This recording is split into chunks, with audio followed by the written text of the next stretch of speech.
ನನ್ನ ಹೆಸರು ಶರಣಪ್ಪ ಗೌಳಿ ಅಂತ. ನಾನು ಕರ್ನಾಟಕ ಎಜುಕೇಷನ್ ಬೋರ್ಡ್ ಧಾರವಾಡದಲ್ಲಿ PUC ಫಸ್ಟ್ ಇಯರ್ ಆರ್ಟ್ಸನ್ನು ಓದ್ತಾ ಇದ್ದೀನಿ.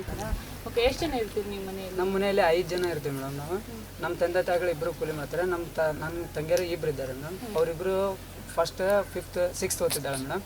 ಒಬ್ಬಳು 8th ಓದ್ತಾ ಇದ್ದಾಳೆ. ಪೋಷಕರಿಗೆ ಏನಾರು ಅರ್ಜಿ ನಾವು ಹಾಕಲಿಲ್ಲ, ನಮ್ಗೇನಾದ್ರೂ ಹಣಕಾಸಿನ ನೆರವು ಸಿಗಲಿಲ್ಲ ಅಂದರೆ ಮೇಡಮ್, ನಾನು PUC ಫಸ್ಟ್ ಇಯರ್ ಹೋಗೋದು ಕಷ್ಟ ಆಯಿತು ಮೇಡಮ್. ಅರ್ಧ ಕಾಲೇಜ್ಗೆ ಹೋಗ್ತಾಯಿದ್ದೆ, ಅರ್ಧ ದುಡಿಯಲು ಹೋಗ್ತಿದ್ದೆ ಮೇಡಮ್.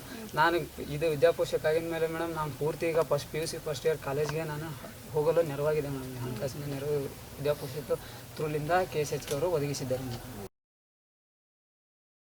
ಪುಸ್ತಕಗಳ ಫೆಸಿಲಿಟಿ ನನಗೆ ಇದ್ದಿದ್ದಿಲ್ಲ ಮೇಡಮ್. ಪುಸ್ತಕಗಳನ್ನ ತಗೊಂತಿದ್ದಿಲ್ಲ ಮೇಡಮ್. ಬೇರೆಯವ್ರ ಪುಸ್ತಕ ತೊಗೊಂಡು ಇಸ್ಕೊಂಡಂದರೆ ಈಗೆಲ್ಲ CBSE ಸಿಲೆಬಸ್ ಆಗಿಬಿಟ್ಟಿದೆ ಮೇಡಮ್. ಪ್ರತಿಯೊಬ್ಬರು ಪರ್ಟಿಕ್ಯುಲರ್ ಆಗಿ ಅದೇ ಪುಸ್ತಕನೂ ಕ್ವಶನ್ ಬೀಳ್ತವೆ ಮೇಡಮ್.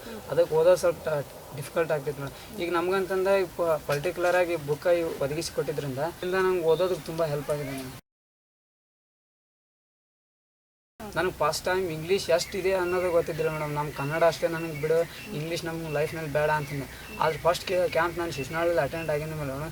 ಇಂಗ್ಲೀಷಿಂದ ಎಷ್ಟು ಇಂಪಾರ್ಟೆನ್ಸ್ ಇದೆ ಈ ಸೊಸೈಟಿಯಲ್ಲಿ ಅನ್ನೋದು ನಾನು ಅರ್ಥಕೊಂಡೆ ಮೇಡಮ್.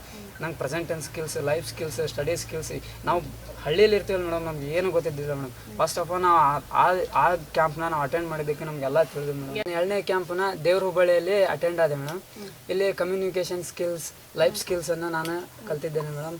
ಇವತ್ತು ಕಾಲೇಜಲ್ಲಿ ಏನಾದ್ರೂ college madam first Shishunal ಕ್ಯಾಂಪ್ನಲ್ಲಿ attend ಆಗಿದ ಮೇಲೆ ಮೇಡಮ್, ಕಾಲೇಜ್ನಲ್ಲಿ ಡೆಬೇಟ್ ಕಾಂಪಿಟೇಷನ್ ಹಿಂಗೆ ಕಾಂಪಿಟೇಷನ್ ಇಟ್ಟು ಮೇಡಮ್. ಅದರಲ್ಲಿ ನಾನು ಇಲ್ಲಿಂದ ಸ್ಟೇಜ್ ಕರೇಜ್ ಬೆಳೆಸ್ಕೊಂಡು ಕಾಲೇಜ್ನಲ್ಲಿ ಭಾಗವಹಿಸಿದೆ. ಕಾಲೇಜ್ಲಿಂದ ಅವರು ತಾಲೂಕು ಮಟ್ಟದಿಂದ ಕಳಿಸ್ಕೊಟ್ರು. ತಾಲೂಕು ಮಟ್ಟದಿಂದ ಜಿಲ್ಲಾ ಮಟ್ಟದಲ್ಲಿ ನಾವು ಅದಕ್ಕಿಂತ ಮುಂಚೆ ನೀವು ಹೇಗಿದ್ರಿ?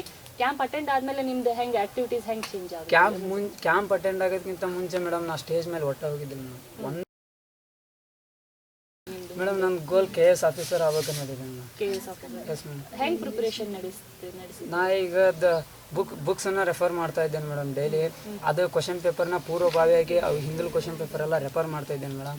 ಎಲ್ಲ ಮೆಂಟಲ್ ಎಬಿಲಿಟಿ ಮೇನ್ ಬೇಕು ಮೇಡಮ್. KS ಆಫೀಸರ್ ಆಗಬೇಕಂದ್ರೆ ಮೆಂಟಲ್ ಎಬಿಲಿಟಿನ ನಾವು ಇಲ್ಲಿನ ನೋಡಿದೆ. ಸೈನ್ಸ್ ಹುಡ್ದು ಇಲ್ಲಿ ನನಗೆ ಸಂಪರ್ಕ ಬೆಳೀತು. ಅವ್ರಲಿಂದ ನಾನು ಇದನ್ನು ತಿಳ್ಕೊಂಡೆ, ಯಾವ ರೀತಿ ಲೆಕ್ಕ ಬಿಡಿಸ್ಬೇಕು, ಯಾವ ರೀತಿ ಈಸಿ ಮೆಥಡ್ನಲ್ಲಿ ನಾನು ಯೂಸ್ ಮಾಡ್ಬೇಕು ಅನ್ನೋದಕ್ಕೆ ತಿಳ್ಕೊಂಡೆ.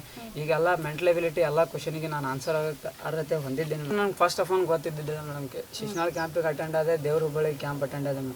ಅಲ್ಲಿ KSಗೆ ಯಾವ ಥರ ಪ್ರಿಫೇರ್ ಮಾಡಬೇಕು, ನಾವು ಯಾವ ಥರ ಕ್ವಾಲಿಟೀಸ್ನ ಹೊಂದಬೇಕು ಅನ್ನೋದೆಲ್ಲ ಹೇಳ್ಕೊಟ್ರು ಮೇಡಮ್. ಅದರಿಂದ ನಾನು KS ಮಾಡಲೇಬೇಕು ಅಂತ ನನ್ನ ಇದರಲ್ಲಿ ಗೋಲ್ ಸೆಟ್ಟಿಂಗ್ ಮಾಡ್ಕೊಂಡೆ ಮೇಡಮ್. ನಾನು KSHK ಕನ್ನಡ ಸಂಘ ಹಾಂಕಾಂಗ್ಗೆ ಧನ್ಯವಾದಗಳನ್ನ